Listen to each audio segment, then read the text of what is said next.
রাস্তাতে যাচ্ছি, যেতে লেগে যে বিয়ের বাড়ি, সাজাইছেও সেরকম।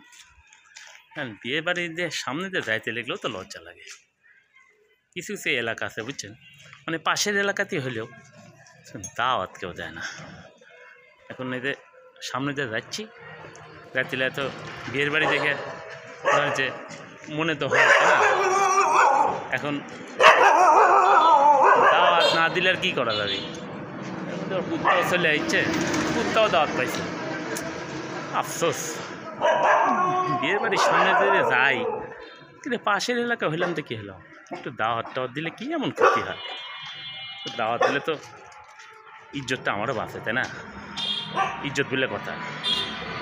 আফসোস, কোনো দাওয়াত নাই, খালি গেট দেখেই মনে করেন সই দেখ, কাউকে কওয়া যাবে না, দাওয়াত দেয়নি, তাই না?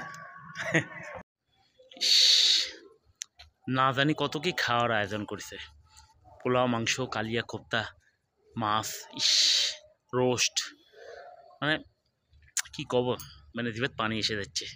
আর যে গন্ধরা, খাওয়ার গন্ধ, মানে আসলে দাওয়াত না দিলে আর কী করা যাবে, তাই না? ওই আঙুর ফল টক আর কি, দাওয়াত দেয়নি। এখন ওই গেট দেখেই সই দেখে, পরের বার দিবি হয়তো। আপনারা একটু দেখেন, মাঝে মাঝে ধরেন আমরাও দাওয়াত টাওয়াত খাইতে মন যায়, যদি দাওয়াত পাইতাম। আর দাওয়াতের চিন্তা, গন্ধেই পেট ভরে গেল। দেখ, শুভরাত্রি।